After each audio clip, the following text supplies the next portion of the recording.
Bienvenue à Moteur, Action, Inclusion, la toute première série vidéo proposée par Futur et Média, la plateforme éditoriale du Fonds des médias du Canada. Alors pour cette primeur, on se concentre sur les enjeux de diversité sur les écrans au Québec et surtout sur les pistes de solutions qu'on voit à l'horizon. Merci de l'invitation pour t'accompagner dans cette discussion super pertinente puis je dirais urgente d'avoir. On a réuni 20 personnes clés de l'industrie autour de 5 tables rondes pour parler longuement, pour échanger et pour réfléchir à l'avenir de cette industrie qu'on souhaite plus ouverte, plus équitable et plus inclusive en ayant en tête les prochaines générations. On va les joindre. On y va!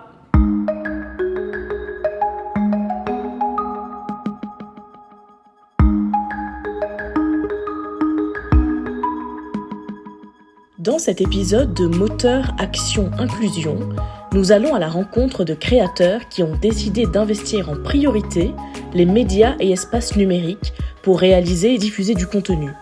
Ce secteur est en pleine croissance au Québec. À quel point offre-t-il des opportunités pour les créatrices et créateurs autochtones, racisés et d'autres groupes sous-représentés? Pour en parler avec nous, Harry Julmis, président et cofondateur de Never Was Average, Dedi Bilamba, cofondateur d'Afro VFX et responsable de programmation à l'Académie canadienne du cinéma et de la télévision, et Hassan Fayad, président et fondateur de Kung Fu. Merci beaucoup d'être là, bonjour, bienvenue, on est vraiment content de vous recevoir aujourd'hui. Donc c'est sûr que quand on veut parler des questions d'équité, diversité, inclusion sur les écrans, on ne peut pas se limiter aux écrans traditionnels, on peut la nommer là, la télévision, il faut voir ce qui se fait en ce moment, toutes les nouvelles avenues, toutes les nouvelles opportunités d'affaires, le numérique. Donc c'est pour ça qu'on a voulu discuter avec vous aujourd'hui. Oui, puis ça fait un temps qu'on discute, comme tu dis, sur tous les empêchements qu'on a dans le milieu traditionnel des télévisions, tout ça, mais on voit que de plus en plus avec les nouvelles technologies, avec le web, avec les nouveaux médias, les nouvelles plateformes, on a d'autres opportunités, mais j'imagine qu'on a aussi d'autres défis, d'autres obstacles à combler. Donc voilà, c'est un peu l'essence de nos discussions aujourd'hui. Oui, et puis c'est sûr qu'on a l'impression qu'il y a une meilleure possibilité de représentation sur les nouveaux médias numériques. J'aimerais savoir en fait, chacun d'entre vous, à quel moment vous avez eu ce déclic-là, comme quoi vous seriez plus capable de raconter vos histoires et de la raconter comme vous voulez, plus sur ces nouveaux espaces-là. Je vais commencer avec toi, Raphaël. Ouais, moi ça fait quand même un petit bout que j'ai commencé, presque 20 ans. J'étais nouvel arrivant au Québec et j'ai commencé avec les médias numériques. C'était encore très dans ses premières balbutiements. En fait, comme pour faire écho à ce qu'on disait tout à l'heure, c'était quand les médias numériques étaient encore des nouveaux médias. C'était quand c'était vraiment nouveau. Et donc, les portes se sont ouvertes assez vite, en ce qui me concerne, parce qu'on a tout de suite fait des projets documentaires interactifs avec l'ONF, des choses comme ça. C'est au bout d'un petit moment, quand on dit « Ah, c'est le fun, on aime ça, raconter des histoires, écrire des histoires et tout », on s'est dit on peut peut-être essayer les médias traditionnels. Puis c'est à ce moment-là que j'ai réalisé le gap, parce que venant des médias numériques, là, j'avais dit, OK, on a écrit une petite web-série, puis on a été pitcher ça chez un grand diffuseur, là, puis on s'était fait dire, mais ça marche pas ton truc, parce que ton personnage n'est pas blanc, québécois, ça correspond pas avec notre audience. Et pour moi, c'était comme c'était tout de suite, j'ai vu qu'il y avait un énorme fossé, mais comme je venais des médias numériques, c'était pour moi naturel, c'est comme je comprenais, enfin, c'était comme une claque que je m'étais pris de comprendre que waouh, OK, on est encore là dans ces autres médias-là. Oui, c'est le cheminement inverse, en fait, c'est intéressant. Ouais. Dédi ? Écoute, déjà, par principe, lorsqu'on crée du contenu, c'est pour une audience. Et tu réalises que l'audience, moi j'ai un garçon de 11 ans, il allume pas la télévision. Les seules fois où il va allumer la télévision, c'est parce qu'il veut regarder un programme avec moi. Une émission de... Avec le vieux monsieur. Voilà. Il veut que moi, je vois une émission de danse, etc., etc. Donc là, en fait, on se rend compte que l'audience n'est plus là où l'argent est. D'accord ? Je te donne un exemple très précis. J'en parlais tout à l'heure avec les amis. Je travaille actuellement à l'académie, je suis responsable de la programmation. On avait fait le salon des membres. Et dans le cadre du salon des membres, on avait fait une thématique autour de Occupation Double, sur tous les créateurs de contenu qui ont créé des contenus sur le web autour d'Occupation Double. Et donc, on avait invité Tai, un influenceur Tai. Je vous invite vraiment, je ne sais pas si vous le connaissez, mais Tai _TL, magnifique.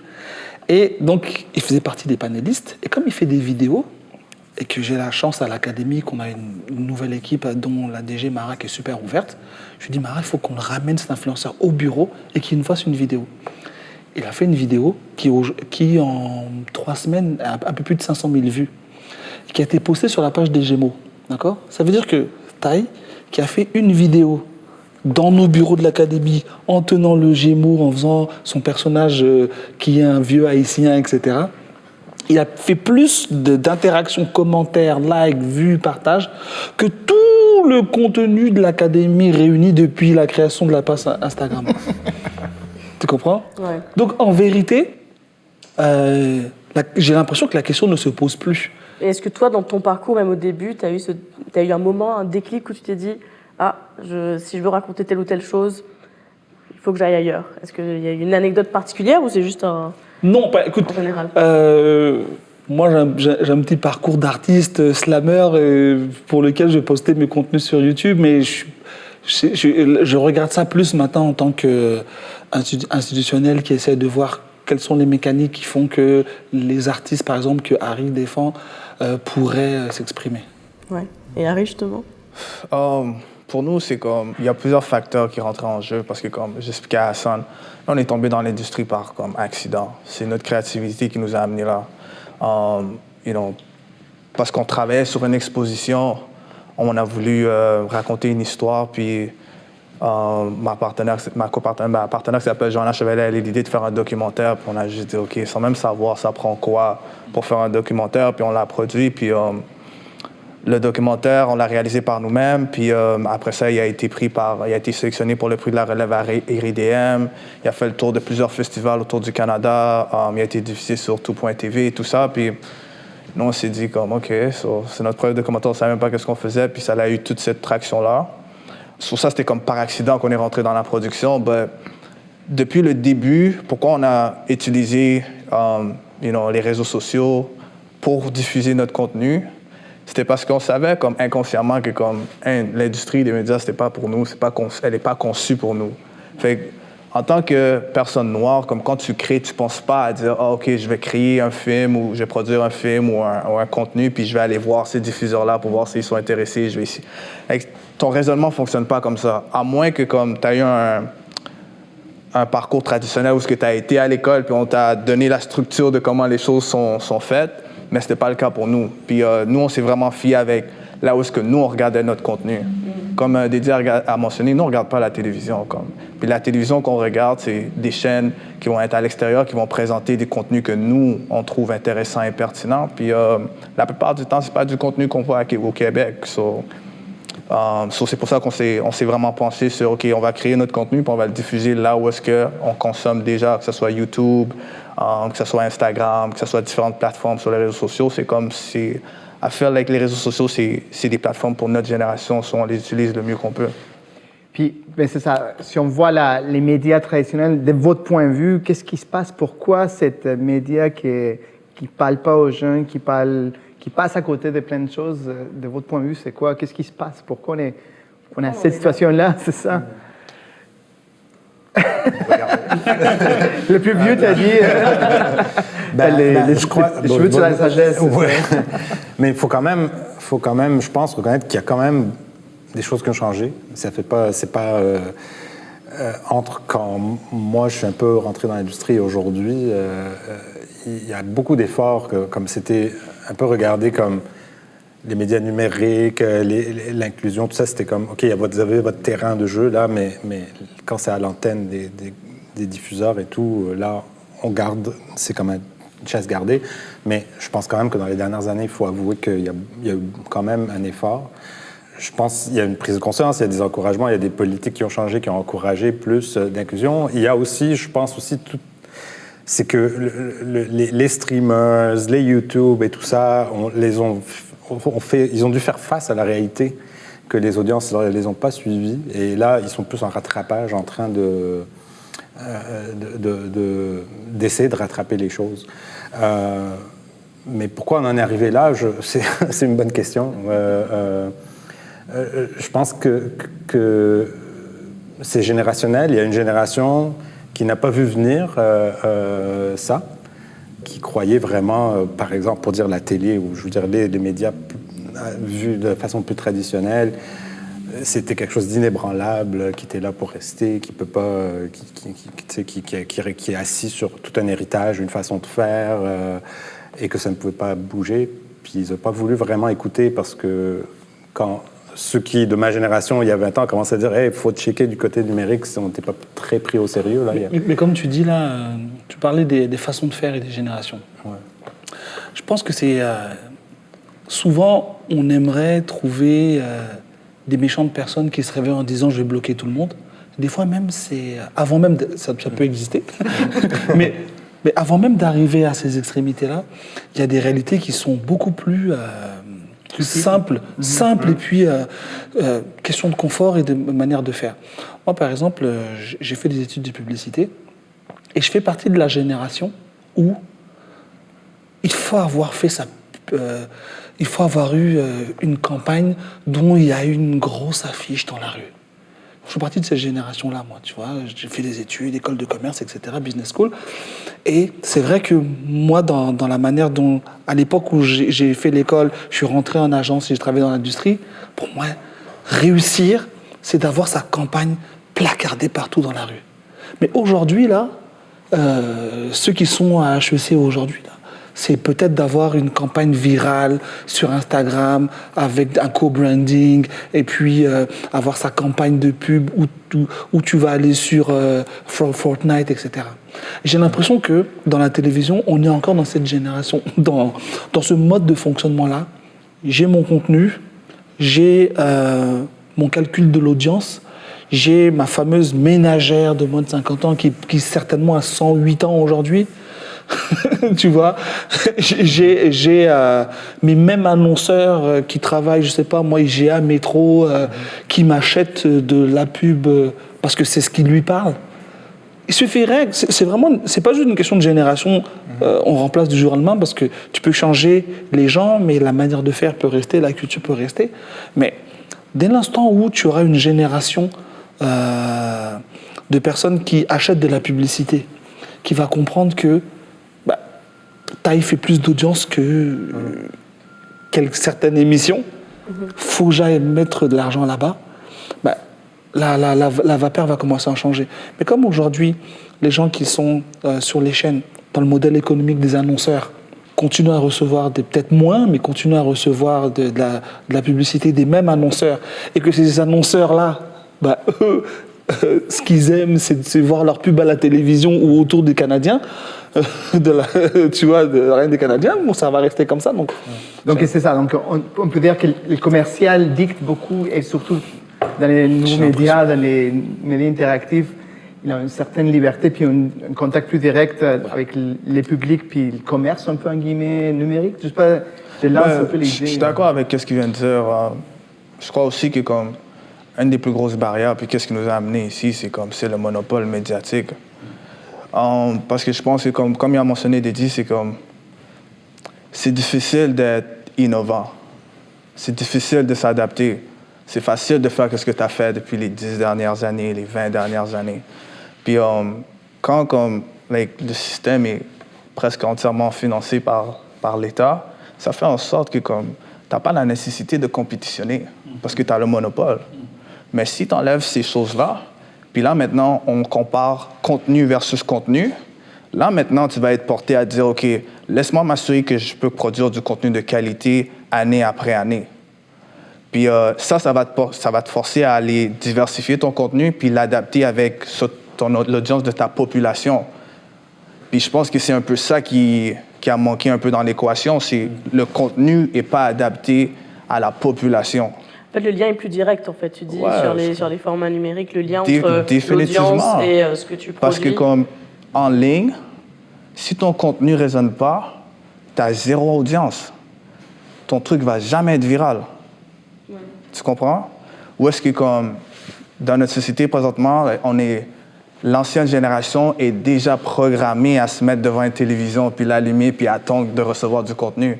Maintenant, c'est l'inverse. On cherche le contenu qu'on veut. Mm-hmm. Donc, si toi, tu n'es pas capable de le produire, on ne va jamais te trouver. Ce que j'entends, c'est qu'il y a une plus grande possibilité d'être naturellement dans le côté inclusif et représentatif sur les médias numériques, mais j'imagine que c'est des milieux qui ne viennent pas sans leurs propres défis aussi sur ces questions-là. Quels sont-ils? Parce qu'on parle beaucoup là par exemple, de Web 3, etc. Il y en a beaucoup qui disent, comment est-ce qu'on s'assure qu'on ne reproduit pas les mêmes hiérarchies, les mêmes structures du Web 2.0 et que ce n'est pas juste les mêmes personnes qui décident un peu de la structure, etc. Comment est-ce qu'on s'assure que même à ce niveau-là, il y a des... Moi, j'ai l'impression qu'il y a un problème de modèle économique. C'est-à-dire qu'il y a des gens qui créent du contenu, comme Harry l'a dit par exemple, il est rentré un peu par hasard. Tu vois, c'est un problème de modèle économique. Les créateurs sur le web, ce que je remarque, c'est que on n'accumule pas un savoir-faire on n'accumule pas un savoir-faire de production, de gestion financière, de marketing, qui fait que ça va devenir une norme de bien faire les choses, de bien faire des contenus, etc. C'est une personne fonctionne, il ne fonctionne plus, il disparaît, il est remplacé par une autre. Et j'ai l'impression que l'une des limites, c'est ça. N'ayant pas de modèle économique précis, n'étant pas une stratégie dès le départ, tu as beaucoup de créateurs sur le web qui juste disparaissent et sont remplacés par quelqu'un d'autre. Mais quand ils disparaissent, il y a un savoir-faire. Tu vois, il y a un savoir-faire, des techniques, je ne sais pas ce que tu en penses, qui partent avec, etc. Moi, ce que j'ai vu, c'est... j'ai vu dernièrement un rapport de YouTube. Ils ont généré 1,1 billion au Canada, juste YouTube. Ils ont comme appelé ça leur propre industrie, en gros. Et ça, on parle d'influenceurs, des personnes comme Ty, qu'eux, ils font juste créer leur contenu et le diffuser sur YouTube et le monétiser. Moi, je crois que, comme tu as mentionné, à cause que la plupart des gens qui créent leur contenu puis qui les diffusent sur les réseaux sociaux, ils ont, oui, un manque d'expertise sur la structure et l'infrastructure nécessaires pour générer des profits de leur creative IP. Donc, des plateformes comme YouTube qui gèrent ça pour toi, ou est-ce que toi, tu peux simplement te concentrer à créer et qui s'occupent tout du back-end de l'industrie, eh bien ça crée une différence. Et je pense que comme si, exemple, on aurait des diffuseurs BIPOC qui avaient la possibilité de créer ces plateformes-là comme YouTube, eh bien ça changerait toute l'industrie pour les créateurs BIPOC. Parce que c'est juste ça qui nous manque. Mais à la fin de la journée, on ne peut pas s'attendre que les BIPOC créateurs arrivent à maîtriser tous les aspects de l'industrie comme ça. Ils savent créer, laissez-les créer. Là, maintenant, il faut des professionnels qui vont bâtir l'industrie autour de leur création. Puis après ça, il faut des plateformes aussi, après ça, qui vont pouvoir générer des profits, puis que ces profits-là retournent à nurture cette créativité-là qui vient des BIPOC. Mais là, maintenant, le système est comme... On est comme dans un entre-deux. Puis je ne sais pas si, exemple, tout ce qui est en train de se faire créer, se faire diffuser sur les réseaux sociaux, est-ce que ça a l'avantage nécessairement les créateurs BIPOC ou ça a l'avantage encore les mêmes structures qu'il y avait? Parce que là, ce qu'ils font, c'est qu'ils prennent leurs ressources. Puis là, comme que tu as mentionné, Hassan, ils font du catching up. Ils sont comme, il nous faut une plateforme numérique pour stream du contenu. Là, ils créent leur plateforme, mais ils n'ont pas assez de contenu pour la maintenir. Parce que comme tu as mentionné plus tôt, moi, je crois que ce qui a généré tout ça, comme ce chaos-là, c'est Netflix. Ouais, quand Netflix est arrivé, Netflix a dit à tout le monde comme, OK, votre façon de faire, elle est arriérée, là. Mais il y a aussi une chose que tu dis quand tu parles de BIPOC. Ouais. Il y a une chose que les gens ont beaucoup de mal à concevoir, c'est que les créateurs BIPOC et autres ne créent pas pour les BIPOC, en fait. Du tout. Et ça, ils font simplement raconter leur histoire. C'est ça, en fait. Et ça, souvent, dans la télévision traditionnelle, enfin, dans tout ce qui est traditionnel, j'ai l'impression qu'il y a cette crainte du grand remplacement, comme on parle en France. Parce qu'en vérité, c'est totalement universel. Tu me parlais d'un rapport de McKinsey tout à l'heure. Ouais, c'est comme... OK, de un, parce que c'est comme exemple, là, là on est à Montréal, on va parler du Québec, c'est comme la culture québécoise, c'est toutes les personnes qui habitent au Québec et qui ont une histoire à raconter, et donc que ça soit comme une histoire qu'ils imaginent, etc. C'est influencé par l'environnement du Québec. Donc, comme moi je dis BIPOC, je parle parce que ce sont des créateurs, mais ce qu'ils créent, c'est de la culture québécoise à 100%. Tu Tu comprends? Puis c'est comme j'avais mentionné, je leur expliquais que il y a un rapport de McKinsey qui est sorti dernièrement, qu'ils ont fait une recherche sur l'industrie à Hollywood et qu'ils ont identifié un marché de 10 billions qui est untapped, qui n'est pas touché. Puis ce 10 billions-là, c'est simplement si les producteurs, diffuseurs décidaient d'investir sur raconter des histoires qui sont créées par des créatifs noirs. Alexandre, au fond des liens, on finance quand même des boîtes, puis on se pose toujours la question, mais OK, on n'a pas des blocages au niveau de télévision, mais pour les créateurs du numérique immersif, interactif, c'est clair qu'on voit des écarts énormes quand même. D'où sortent donc les écarts des participations, avoir plus de producteurs? On en a, mais c'est quand même, on ne peut pas dire qu'il n'y a pas des défis quand même, des financements, puis des viabilités à long terme. Mais absolument. Ben, je sais pas si je vais répondre directement à ta question, mais aussi je synthétise un peu ce que vous avez dit, vous deux. C'est que les choses sont quand même complexes dans le numérique et qu'une des complexités, c'est que ton audience, c'est l'univers. Et tu parlais du modèle économique, mais en réalité, pour monétiser, pour être capable de vraiment vivre d'une audience, il faut que ce soit... C'est un jeu de chiffres, de grands chiffres et de masse. Alors, le monde était plus simple avant chez les diffuseurs, quand il y avait cet écosystème, il y en avait ces 6, 7, 10 diffuseurs, puis ils disaient, OK, moi, je vais programmer quelque chose à tel moment parce que je sais qu'est-ce que Radio-Canada joue, qu'est-ce que Télé-Québec, qu'est-ce que TVA joue à cette heure-ci le vendredi, puis moi, je vais me positionner pour être différent de ça, mais pour pas faire la même chose. Je ne vais pas produire tel documentaire parce que tel autre diffuseur a fait la même chose. Bon, aujourd'hui, tout est ouvert. Le web a tout ouvert. Donc, c'est ce jeu-là qui était assez... placer tes pions là, dans une sorte de grille de programmation, ça ne marche plus du tout. Mais en même temps, comment tu fais pour monétiser des contenus, des histoires locales? Tu parlais de, oui, je sais pas, de nos histoires québécoises dans toute leur diversité. Elles vont rencontrer une audience, quand tu les mets sur YouTube, c'est une goutte dans l'univers.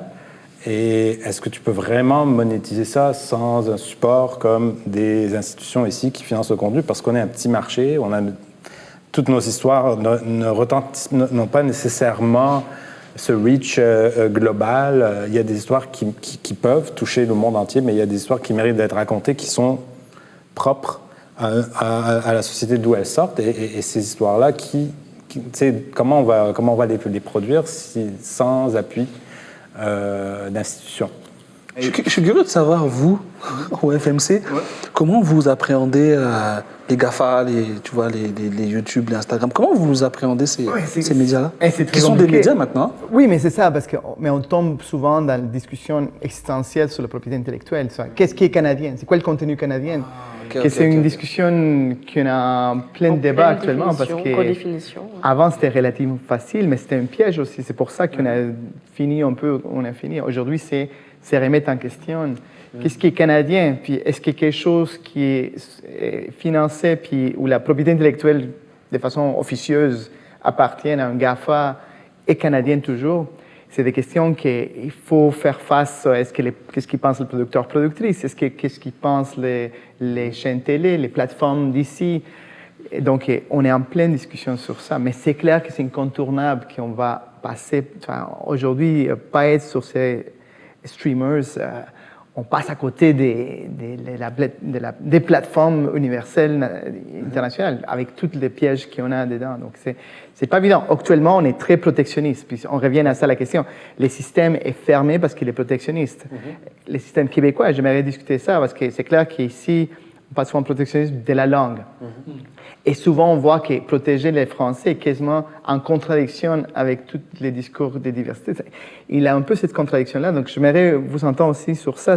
Est-ce qu'on peut à la fois protéger le français puis élargir la notion de culture québécoise ou même d'identité en général à travers nos médias et les médias numériques qui sont tellement volatiles et tellement adaptés au moment?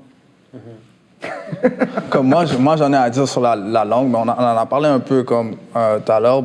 Je vais vous laisser y aller en premier, puis je vais finir avec ça. Voici, non, là ça. Non, mais OK, sur de un, je pense que c'est comme une fois, c'est une question d'adaptation. Tu dois t'adapter avec la réalité de ta population. Puis je vais parler spécifiquement à Montréal. À Montréal, tu peux forcer aucun Montréalais à parler la langue que tu veux la faire parler.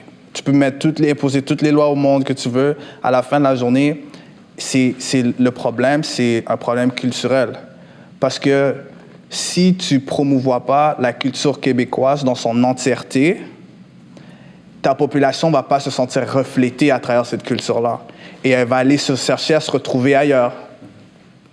Tu comprends? Fait que là, si on, exemple, il y a eu ce débat-là à cause des élections, le truc de immigrants, le truc québécois, etc. Et quand ça fait juste diviser les gens. Cela, tu fais juste les gens qui sont, exemple, immigrants de d'autres pays à vouloir 100% se renfermer dans leur culture et se dire « Oh, mais si je suis pas québécois, d'abord, je vais pas essayer de contribuer à la culture québécoise parce qu'ils veulent pas accepter ce que moi j'ai à offrir et vice-versa. » Puis là, ça fait plein de débats. Mais la réalité de la chose, c'est que quand tu rencontres un Montréalais, lui, il fait juste absorber tout ce qu'il y a autour de lui. Et c'est ça la culture québécoise. Tu comprends? So, moi, je crois que ce qu'il faudrait juste faire, c'est juste faire la promotion de ça. Puis en faisant la promotion de ça, tu vas avoir des artistes qui vont vouloir mettre leur réalité de l'avant. Et le français fait partie de cette réalité-là. Si, par exemple, si tu regardes dans l'industrie de la musique, c'est le meilleur exemple que je peux te donner. Tu vois, maintenant, tous les rappeurs, maintenant, ils commencent à avoir un peu plus de chaîne, un peu plus de popularité et tout ça. C'est de la musique française, ça. C'est en français qu'ils rappent. Et là, maintenant, tu as des jeunes qui récitent des lyrics en français, mais avant, ces personnes-là, ils écoutaient des rappeurs des États-Unis, des rappeurs d'ailleurs qui parlaient anglais. Donc, il faut vraiment que tu y vas à travers la culture, mais tu dois laisser la chance au créateur de créer. Tu ne peux pas l'imposer des limites dans comment il peut créer. Si son film, il veut qu'il soit à 100% bilingue, laisse-le être bilingue, puis il pourra dire c'est un film français, autant que c'est un film en anglais. Parce que c'est ça qu'on est à Montréal. Et j'ai même l'impression que les plateformes numériques, la création de contenu numérique, l'accès au contenu sur le numérique, moi j'ai même l'impression que ça protège le français. Pourquoi je te dis ça? Moi, mon garçon, il a 11 ans. Il va regarder, toute son école a regardé une émission sur Netflix qui s'appelle Nouvelle École.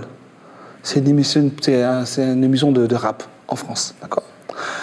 C'est pas le français de Matane ou de Jonquière, c'est vrai, mais c'est du français. Ou de Molière. Ou de Molière, c'est ça. Clairement. Mais c'est du français. Oui. L'accès au contenu numérique sur le web, notamment à travers la musique, le rap, etc. J'ai expliqué que mon garçon, dans sa cour d'école, ils utilisent un langage de banlieue parisienne. Parce que leurs influences sont là, en fait. C'est ce qu'ils écoutent. Ils mélangent les créoles, l'arabe. Exactement. Tout est mélangé. Mais ça rend le français et le québécois comme faisant partie d'autre chose. Parce que les jeunes... Et vivantes aussi. Exactement. Tu vois, et je vais te passer. Ce que je réalise, c'est que, par exemple, un truc tout bête. La semaine dernière, il y a un artiste qui s'appelle Taïk qui est venu à performer à Montréal, Place Laval. Rempli. D'accord? Je ne sais pas c'est combien place Bella, Laval, là, mais c'était rempli. Tiens, je vois les amis qui rigolent, ça veut dire qu'ils ont vu. C'était rempli. Maintenant, le jeune, qu'il soit à Montréal ou n'importe où, il sait que cet artiste qui remplit Place Belle, qui pourrait remplir le Centre Bell sans problème, qui a des dizaines de millions de vues sur Internet, il sait que il passera jamais chez Paul Arcand, il passera pas, tout le monde en parle, il sera pas reçu à Salut Bonjour, il n'aura pas un article dans la presse, rien du tout. Donc, les jeunes, ils sont à la recherche, et les jeunes ne veulent rien rater. Donc, ils savent que, malheureusement, ils se disent que je regarde ou pas la télévision, je ne vais rien rater. Je ne vais rien rater, puisque c'est sur le compte Instagram de telle personne, c'est sur le bouche à oreille, enfin le web à oreille, etc., que je vais avoir. Donc, il y a aussi ce côté-là, en quoi il faut comprendre que si les jeunes les plus jeunes se détachent de la télévision, c'est aussi parce qu'ils ont l'impression qu'ils ne vont rien rater. C'est là. C'est pas là que ça se passe. Voilà, c'est là. Je peux revenir dans un mois, ils seront encore là. Ils parleront encore de la même chose, là. Puis ça, c'est 100% vrai. J'ai un ami qui a déménagé à Toronto pendant 10 ans. Il est revenu, puis on a été à une conférence, puis il m'a dit comment ça, je reviens à Montréal, j'ouvre la télé, c'est les mêmes personnes à la télé. Comment il n'y a personne qui a changé, il n'y a personne qui les a remplacés, c'est les mêmes personnes. Et une bonne partie de l'audience, c'est la même aussi. Elle n'a pas été renouvelée nécessairement, l'audience. Mais c'est fou. Ouais. Et pour toi, la langue, est-ce que c'est un obstacle, c'est un atout? Comment je voulais comme peut-être ajouter une autre dimension. C'est sûr que pour moi, une culture ne se résume pas à une langue. Là, je pense même, je donne souvent l'exemple, je suis Libanais d'origine. Les Libanais, en général, ont réussi dans plein d'endroits dans le monde. Alors, notre langue officielle, c'est l'arabe, mais la plupart des Libanais sont multilingues et c'est ça qui a fait partie de la promotion de cette culture-là dans le monde entier, c'est la facilité de changer de langue et ça n'a pas fait fondre l'identité libanaise, ça l'a exportée plutôt. Donc moi c'est comme ça que je vois les choses, mais je dirais aussi, c'est pas toutes les propriétés intellectuelles nécessairement qui sont rattachées à... C'est sûr, là, on parle de la musique, l'audiovisuel et tout, mais par exemple, si tu fais un jeu vidéo made in Montréal ou une intelligence artificielle made in Montréal, parce que le Fonds des médias du Canada, c'est aussi l'innovation technologique, et que ça fait le tour du monde, et que ça n'est pas rattaché à une culture, à une langue spécifiquement, mais ça promouvoit la culture, notre culture partout, parce que si ça a du succès, ça fait le tour du monde, c'est une façon aussi d'exporter la culture d'ici sans toujours ramener ça à la question linguistique. Je comprends qu'il faut protéger la langue française. J'aime la langue française, mais il y a des choses, des histoires qu'il faut qu'ils soient en langue française, en québécois, parce que ces histoires-là racontent quelque chose de propre à ici. Et elles doivent voyager, mais... C'est correct aussi si elle trouve une niche qui est petite, qui n'est pas le monde entier, qui n'est pas 1 milliard de vues. Mm-hmm. C'est pas faux. Toute histoire ne peut pas avoir 1 milliard de vues à travers la planète. C'est pas logique. Mais... Vous naviguez dans le web, mais le web, c'est aussi, ça appartient aux Américains, en grosse partie, les plateformes. Des fois, je sens qu'on nage à contre-courant. C'est clair qu'on veut se démarquer, mais ils ont un avantage. Quand on parle pays contre pays, donc où est notre espoir de vraiment se distinguer autant comme Canadien que comme Québécois, en sachant qu'il y a un peu le contrôle derrière, c'est souvent ces grands GAFA qui ont toutes les données, qui peuvent manipuler plein de choses. Est-ce qu'on ne décourage pas des fois de créer, en sachant que c'est eux qui dominent énormément les web et tout ce qui est numérique aujourd'hui? Ou est-ce qu'on voit aussi quand même un espace pour faire notre argent, pour vraiment s'exprimer? Moi, j'ai l'impression que ce serait bon de mettre en valeur nos créateurs de contenu en dehors des plateformes, juste les mettre en valeur au même niveau que les acteurs de la télévision et de la radio et du cinéma, les mettre en valeur et créer plus d'interaction. Oui, entre les types de médias, tu veux dire? Oui, absolument. Parce que qu'est-ce que les médias traditionnels ont à apprendre des médias numériques? Beaucoup. Ouais, je crois que ce qui va être important, c'est de le voir vraiment sur le long terme. C'est d'investir sur les 3 prochaines générations. Parce que, comme il a mentionné, si cette génération-ci, on valorise nos créateurs, OK, peut-être c'est pas eux qui vont être en mesure de générer des milliards, OK? Mais la deuxième génération, ceux qui voient ces créateurs se faire valoriser, eux, ils vont grandir en disant « Oh, moi, je veux être un créateur ». Du moment qu'ils arrivent là maintenant, tu as toute une population qui se met derrière ces créateurs-là et qui les supporte leur contenu. Puis c'est là que tu crées ta propre industrie, ton écosystème et tout. Mais je crois que ça va être important aussi d'avoir nos propres plateformes aussi. Ouais. Parce que, comme encore une fois, moi, je crois que comme les gens vont là où est-ce qu'ils trouvent ce qu'ils veulent. S'ils peuvent le trouver à la maison, là, tu viens juste leur donner une raison de plus d'aller te voir toi. Tu comprends? Moi, je pense que c'est juste ça. C'est juste d'investir sur le talent à Montréal et au Québec, puis au Canada, mais across the board, comme, peu importe. Comme, on s'en fout de quoi tu ressembles. Tu es capable de créer, on le supporte. Tu as une histoire à raconter, on va la raconter, puis on va la créer fort pour toi. Si on commence à faire ça, ben là, après ça, on va pouvoir comme, avoir une offre qui va être unique à l'échelle globale. Et là, maintenant, tu as tous les autres pays qui regardent le Canada comme « Oh, qu'est-ce qui se passe là-bas? » Ils n'ont même pas besoin de notre support pour avoir une industrie qui est viable et rentable. Et moi, je pense que c'est juste ça. Hassan, est-ce que tu penses que les médias qui ont tous créé leur propre plateforme les Uni, les Tout.tv, etc. Est-ce que tu penses qu'ils sont passés à côté de quelque chose en dupliquant juste le contenu TV plutôt que de créer des nouveaux contenus, directement? Il y a aussi de la programmation originale sur ces plateformes-là. Mais c'est les mêmes formats. Mais je pense, je pense que c'est un peu, c'était un peu trop tard, trop peu et trop tard. S'ils étaient embarqués tôt, quand YouTube commençait, quand toutes ces choses-là commençaient puis tout de suite ils avaient fait leur plateforme numérique, je crois qu'ils auraient fait une place. Aujourd'hui, bon, je sais pas, j'ai peut-être tort, mais j'ai l'impression que il y a ces géants-là, les Spotify, les YouTube, les Netflix et tout ça, sont là, ils ont la planète entière. Quand tu disais, est-ce que les médias traditionnels peuvent apprendre quelque chose? Peut-être qu'il n'y en a plus des médias traditionnels, dans le sens où est-ce qu'on peut se concentrer sur faire du contenu qui rejoint son audience? Peut-être qu'il faut passer par les tuyaux américains de Netflix et de YouTube pour diffuser, au lieu de nos modes de diffusion. Il faut qu'on s'assure qu'on a notre part des revenus des annonceurs, qu'on a notre part du contrôle éditorial, qu'on a notre part, pour ne pas être complètement à la merci de grandes compagnies américaines. Mais allons-y, comme on disait, en dessous d'une certaine génération, de toute façon, ils ne sont plus là. L'audience, elle n'est plus là chez nos diffuseurs traditionnels. Alors peut-être qu'il faut être très présent sur les diffuseurs, qu'ils soient américains. Bien sûr, il y a question de modèle d'affaires, de revenus des abonnements, revenus de la publicité, tout ça. Il faut que ça revienne dans le contenu ici, c'est sûr, mais peut-être qu'il faut lâcher l'idée d'avoir nos diffuseurs. Donc, tu parles de l'authenticité du contenu qui suffirait à se distinguer quelque part? Ouais. D'accord. Mais je pense que Netflix ont fait quelque chose comme ça en France, où est-ce que pour s'installer, ils ont dû contribuer à la culture ils ont dû supporter les créateurs pour pouvoir s'installer là-bas.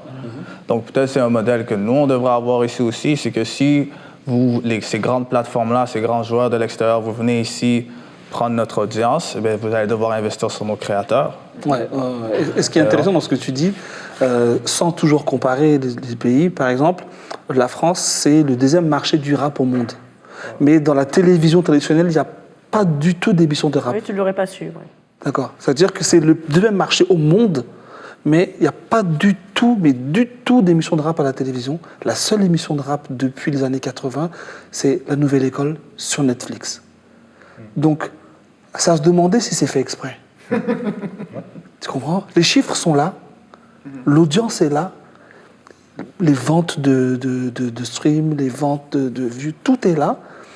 C'est le plus gros marché du monde, mais fait pas. Donc, on se pose la question, à savoir, c'est pareil pour ici, je veux dire, on a des influenceurs qui ont des vues énormes, etc., qui représentent quelque chose.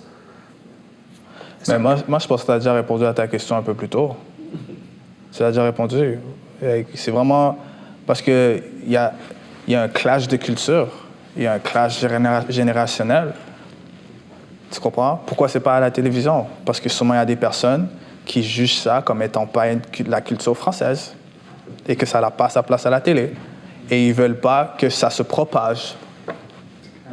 C'est comme je dis l'exemple avec... T'as 10 billions dans une industrie qui est basée sur la compétition et tu ignores ça. C'est impossible. Pour moi, c'est insensé de penser que les gens qui ont fait cette recherche-là, ce sont les seuls qui sont arrivés à cette conclusion-là. Je suis sûr qu'il y avait des dizaines de studios, diffuseurs aux États-Unis qui sont au courant de ce marché-là. C'est juste que c'est pas quelque chose qui les intéresse. Ouais. Peut-être. Puis, est-ce que vous êtes, par exemple, des chefs d'entreprise, est-ce qu'on voit aussi des talents de la diversité? Est-ce qu'on voit vraiment une effervescence des gens, des designers, des gens, les créatifs? Est-ce qu'on voit des pièges à ça? Est-ce que les gens qui sortent de l'école, est-ce qu'on voit vraiment... Parce que souvent à la télé, on se dit « Ah, mais on cherche puis on ne trouve pas le talent. » Je commence par vous. Je sais que lui, il a d'autres missions, mais dans votre expérience en travaillant, en développant des projets numériques, est-ce qu'ils sont là, les gens? Ben oui, c'est clair. Ici, il faut des fois chercher plus fort, mais moi, depuis que je produis, c'est naturel de créer des équipes très diversifiées dans tous les sens de la diversité. C'est pas vraiment une mission, mais c'est comme, tu sais, on l'a fait naturellement. peut-être que parce que je suis un immigrant, peut-être parce que, tu sais, que naturellement, les choses se font comme ça. Donc, je sais qu'aujourd'hui, c'est à la mode de dire on engage la diversité, mais ça a toujours été naturel pour moi. À Montréal, il n'y a jamais eu une pénurie de gens, de créatifs de toutes sortes d'origines et très diverses, quoi. Ouais. Toi aussi, Rick? Définitivement. Ce qui se passe là présentement, là maintenant, à Montréal, il y a une émergence d'artistes, créateurs, BIPOC, qui cherchent juste à créer. Leur imagination est juste comme incroyable. Et ils arrivent à créer des choses qui sont inimaginables avec les ressources qu'ils ont. Puis nous, dans notre modèle, on a un modèle spécifiquement qui sert à créer de l'accessibilité pour ces créateurs-là. Donc oui, on veut créer notre propre contenu également, mais ce qu'on veut faire, en même temps, c'est supporter cette communauté de créateurs-là qui cherchent simplement à être connectés à des opportunités. Et il y en a que plein, comme c'est fou. L'autre chose que je peux dire, c'est vraiment ça, c'est de juste prendre le temps de regarder ce marché-là, puis de se dire, OK, mais c'est là qu'on veut investir notre temps, puis tu vas les trouver. Comme nous ici, pour nous, à Never Average, comme la plupart d'entre nous, on est nés à Montréal. Puis on a grandi en jamais se retrouvant dans aucun média. Donc, du moment où est-ce qu'on a figure out qu'on pouvait créer notre propre contenu, pour nous, c'était comme... Libérateur? Ouais, comme qu'a mentionné, que ça fasse 1 milliard de views ou pas, c'est comme juste la satisfaction de l'avoir créé, puis l'histoire, elle est là, elle est accessible, n'importe qui peut la voir. Dernièrement, j'ai un ami qui a produit un documentaire de 8 minutes sur 3 créatifs à Montréal. Un qui s'appelle Johanna Chevalier, un autre qui s'appelle Nazca Demini, puis un autre qui s'appelle Kevin Calixte. Et juste de raconter leur histoire, cette affaire-là m'a juste inspiré. Et c'est des gens que je connais. Mais de les voir à l'écran, ça m'a inspiré, comme de la même façon que je pourrais regarder un documentaire sur Lil Baby ou regarder un documentaire sur n'importe quel artiste comme qui est international. Puis c'est ça qu'il nous faut ici. Moi, je suis un nouvel arrivant. Enfin, ça fait 25 ans que je suis à Montréal, mais je suis pas né ici. Peut-être là où il y a ceux qui ont besoin d'un petit coup de pouce, c'est vraiment les nouveaux. Parce que là, je vois des nouveaux arrivants de 2-3 ans récents. Du Liban en plus, j'imagine. Oui, et puis tu sais, souvent, je vais tendre la main, puis je vais essayer de les connecter, de faire connaissance, de faire comprendre comment ça fonctionne ici. Et je trouve là aussi, il y a des ressources et des talents incroyables qui arrivent, qui débarquent à Montréal. Eux, ils sont moins connectés, ils sont moins dans le tissu ici pour connaître l'industrie. Ils vont des fois finir par un job qui n'a rien à voir, alors que c'est peut-être des gens qui ont tout un background créatif incroyable, mais qui vont finir par chauffer un Uber ou prendre une job alimentaire. Ben, là, il y a peut-être plus, ils sont plus dans l'ombre, eux. Il faut comme tendre un peu plus la main, essayer de faire... Oui, la fameuse reconnaissance des compétences canadiennes, de l'expérience canadienne. C'est ça, parce qu'on est, tu sais, aussi, il y a plus de méfiance. On voit sur ton CV de travailler pour tel, mais est-ce que c'est comme chez nous? Est-ce que, tu sais, c'est comme... Alors, puis dans un contexte de pénurie de main-d'œuvre. L'expérience canadienne. Oui, c'est ça. Ouais. Mais toi, Lydie, tu travailles maintenant, tu aides aussi à combler cette pénurie de main-d'œuvre avec des gens qui viennent d'ailleurs ou qui même restent ailleurs. C'est notre avantage maintenant avec la technologie, non? Oui, effectivement. Là, en ce moment, là, par exemple, c'est une double difficulté. Là, grâce au FMC, j'implémente un programme qui est un accélérateur en variété. Donc l'objectif, c'est de permettre à 4 personnes racisées de faire une immersion dans une émission de variété. D'accord ? Ben, c'est pas facile de trouver des gens, en fait. C'est pas qu'ils sont pas là, mais c'est comment connecter les institutions. Parce que tu as les médias, entre les médias, tu as l'institution, et puis après, tu as le milieu des créateurs. Et par exemple, quand j'en parlais avec Harry, c'est pas quelque chose qui était dans son giron. Alors qu'il y a vraiment des besoins, on a des programmes pour des scénaristes à qui on permet de pitcher devant des producteurs, des gens qui veulent découvrir tous les métiers qu'il y a ici, sur des plateaux, etc. Donc c'est vrai que la question qui va se poser, c'est comment convertir les initiatives des institutions, comme nous à l'Académie, supportées par le FMC, Téléfilm, les fonds, etc., et les acteurs du terrain. Il y a un peu ce défi-là. Parce que le danger, ce serait de dire, on a fait des programmes, mais il n'y a personne. Et en plus, on a un bassin des créateurs, créatrices en Afrique, au Liban, puis il y a des façons aussi, à travers même la francophonie, d'avoir des échanges à un autre niveau, des collaborations, même à l'international. Non? Absolument. Oui, c'est ça. Quelle particularité le numérique ou comment ça favorise ces partenariats internationaux d'une façon plus directe ou plus authentique peut-être qu'avec les médias et avec les coproductions lourdes anciennes. T'as tout dit. Authentique, plus fluide. Parce qu'aujourd'hui, il y a des artistes québécois qui, du fait du numérique, vont pouvoir faire une collaboration avec un artiste français de France, de Côte d'Ivoire, du Maghreb, etc. Des fois, tu peux avoir des chocs parce que tu vas découvrir un artiste, tu vas voir sur YouTube, il a 50 millions de vues, et tu vas te demander, mais où j'étais quand c'est devenu viral? Où j'étais? Donc des fois même, c'est effrayant de se dire, attends, mais je passe à côté de tout ça, etc. Mais je pense que c'est important de donner de la crédibilité au numérique, d'accord, aux créateurs du numérique. C'est pour ça que je parlais de, est-ce que demain, il y aura un prix Gémeaux du numérique au Québec? Tu vois, des créateurs de contenu, etc.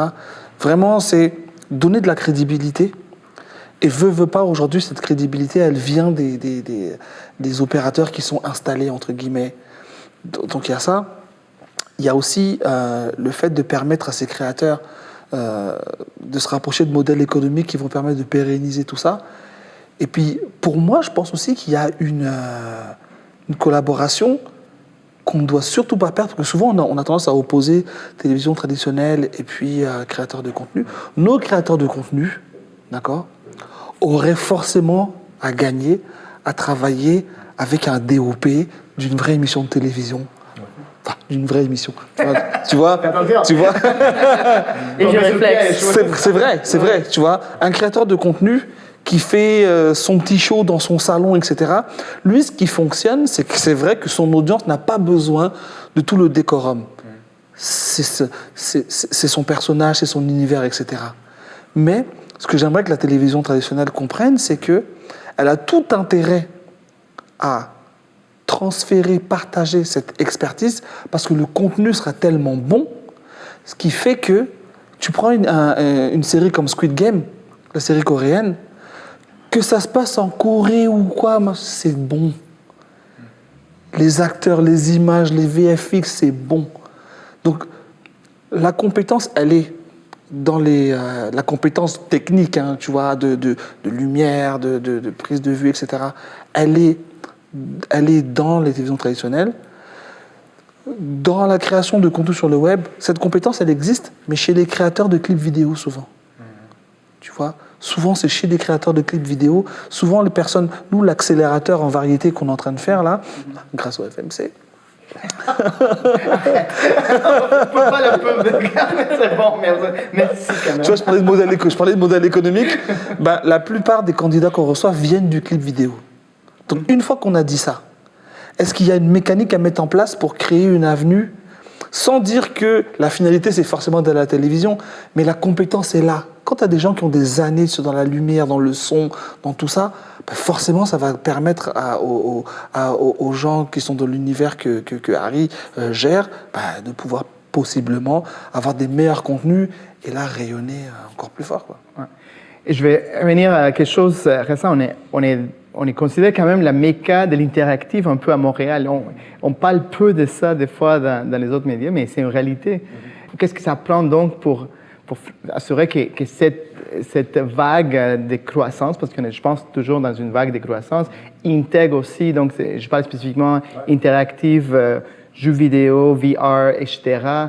Est-ce qu'on est déjà là? Est-ce que tu peux dire qu'on est confortable ou quand même ça prend des mesures, ça prend que les bailleurs de fonds et les autres mettent un peu d'efforts pour s'assurer qu'il y ait plus de diversité, d'inclusion? Je pense que déjà par nature, dans les médias interactifs, il y a moins de barrières, il y a moins de... c'est personnellement, pour avoir cheminé là-dedans, j'ai jamais senti que des portes étaient fermées ou que j'évoluais comme j'étais le gars diversité dans un univers très homogène. Je crois que naturellement, ça attire des gens. Il n'y a pas cette espèce de de sélecteur qui est le diffuseur, qui met des barrières, qui choisit qui rentre pas. Quoi. D'accord, donc on a l'impression que les jeunes générations aujourd'hui se sentent représentées, ont envie d'y aller, sentent que c'est leur place. Enfin, qu'est-ce que tu dirais, toi? Moi, je dirais que c'est un peu la même situation. Dernièrement, j'ai été à une conférence où ils parlaient de NFT. Et c'est toujours les mêmes personnes qui se prononcent sur ce monde. Quand t'as des développeurs à Montréal, noirs, qui sont phénoménales, où est-ce que les grosses structures, les grosses organisations vont les consulter eux pour savoir ça veut dire quoi NFT, ça veut dire quoi Metaverse, qu'est-ce qu'on fait. Mais quand c'est le temps de les présenter sur un grand stage, on ne les appelle pas. Puis je pense que c'est ça aussi, c'est que ça n'inspire pas après ça les personnes noires, autochtones, de couleur, à se dire « Oh, ben c'est quoi ça? Oh, tu peux être un développeur? OK, laisse-moi aller me renseigner sur ça et tout. » Fait que je pense encore il y a encore ce truc-là de représentation. C'est qu'ils sont là, mais ils ne sont pas représentés, ils ne sont pas mis de l'avant, ils ne sont pas valorisés comme les autres. Mais comme tu disais tout à l'heure, là, le tableau est moins sombre qu'on l'imagine. Par exemple, quand on parle du domaine des effets visuels, là, moi, par exemple, avec mon partenaire Eric, on avait développé une formation en effets visuels en Côte d'Ivoire. Tu as Rodeo FX qui est à Montréal, qui ont pris un stagiaire d'Abidjan à distance. En fait, ce que j'entends, c'est qu'il n'y a pas forcément de réticence réelle. Quelqu'un qui va forcément dire non, mais c'est plus c'est pas culturel. Voilà, c'est pas organique. On remonte depuis longtemps en fait. Voilà, c'est pas organique. C'est pas organique. Donc ma question c'est dans 10 ans, 20 ans, pour qu'il n'y ait pas les mêmes problématiques, qu'est-ce qu'il faut changer maintenant, justement, pour que ce soit organique. Il faut que les parents des immigrants arrêtent de penser que les métiers artistiques c'est pour devenir des drogués. C'est un vrai argument. C'est une partie. Ouais, tu vois, ça joue là-dessus. Moi, je suis persuadé que le jour où on aura des success stories en bon français, de personnes de la diversité, issues du web, qui auront des interactions et qui seront valorisées au même niveau. Parce que c'est juste une question de perception, en fait. C'est juste une question de perception. Quand je dis de perception, c'est qu'aujourd'hui, les gros shows qui passent à la télévision, certains font moins d'audience que des individus. D'accord ? Donc, en fait, c'est juste une question de perception. Donc, le jour où il y aura une médiamétrie du web, le jour où il y aura des récompenses, le jour où il y aura des certifications, le jour où le FMC dira « Ok, bon, toi, tu es créateur de... » je dis le FMC, n'importe qui. « Toi, tu es un créateur de contenu, ça fait combien d'heures que... Tu as créé combien d'heures ? Ok, j'ai créé tant d'heures, ok. Tu utilises quel matériel ? Ok. On te certifie que tu corresponds à tel niveau de formation qui fait que tu peux faire un deck. Le jour où on arrivera à des choses d'opportunité comme ça, parce que tu as des jeunes qui restent des heures et des heures à créer du contenu sur le web parce qu'ils veulent être le prochain Tai, le prochain Boris Becker, le prochain qui tu veux. Mais si tu convertis tout le travail qu'ils font sur le numérique, mais c'est comme s'ils avaient fait un certificat au cégep du Vieux. Puis qu'est-ce qu'il faut après tout ça, c'est qu'ils ne sont même pas après ça reconnus comme des créateurs professionnels. Exactement. Donc mais peut-être que le plus d'heures. Exactement. Ouais. Alors que pour encore accès à beaucoup d'endroits, tu dois avoir tant d'heures diffusées, tant d'heures produites et distribuées. Exactement. Ben voilà, on a trouvé une solution. Allez, salut. Salut. Eh ben ça amène une belle petite conclusion. On a entendu plein de super idées. Je donne peut-être un dernier petit tour de table s'il y avait quelque chose que vous vouliez dire, vous n'avez pas l'occasion de... C'est ça, et dans les souhaits pour l'avenir, on écoute, on est à l'écoute. Qu'est-ce que vous aimeriez voir pour... toi, tu as dit déjà un peu, mais concrètement... Moi, ça serait vraiment les critères d'admissibilité pour les projets des créateurs émergents. C'est pas facile pour eux d'avoir une lettre d'un diffuseur. Donc, comment ils peuvent avoir accès à du financement tout en respectant leur réalité? Parce que s'ils n'arrivent jamais à développer cette expérience professionnelle-là, ils ne vont jamais être en mesure de déposer un projet qui répond aux critères d'admissibilité si personne ne leur donne cette opportunité-là. Comment on arrive à soit avoir un diffuseur qui est prêt à donner ces lettres de diffusion-là aux créateurs, ou sinon de trouver une façon de créer des critères qui sont plus réalistes pour eux. En tout cas, ça se parle pour ma communauté de créateurs. Ah, c'est clair. Toi, Rassan, si tu as quelque chose à souhaiter? Non, je suis tout à fait d'accord sur l'ouverture un peu des critères d'admissibilité, puis un peu aussi peut-être d'accorder des bonis pour l'inclusion, comme on l'a au FMC pour les femmes, que ce soit aussi pour d'autres sortes de diversité. Parce que, les diffuseurs, on vit encore avec, là, donc s'il faut que l'incitatif vienne des institutions, peut-être, pour laisser rentrer plus de choses différentes dans leur cours à eux. Donc, donner des points supplémentaires aux projets qui incluent le plus, ça serait une bonne chose. Moi, j'aimerais bien voir à l'écran, par exemple, il y a une émission Décoloniser l'histoire, qui est vraiment un très beau programme.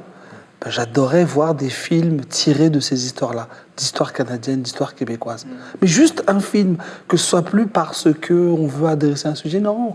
Il y a des histoires comme ça, partageons-les.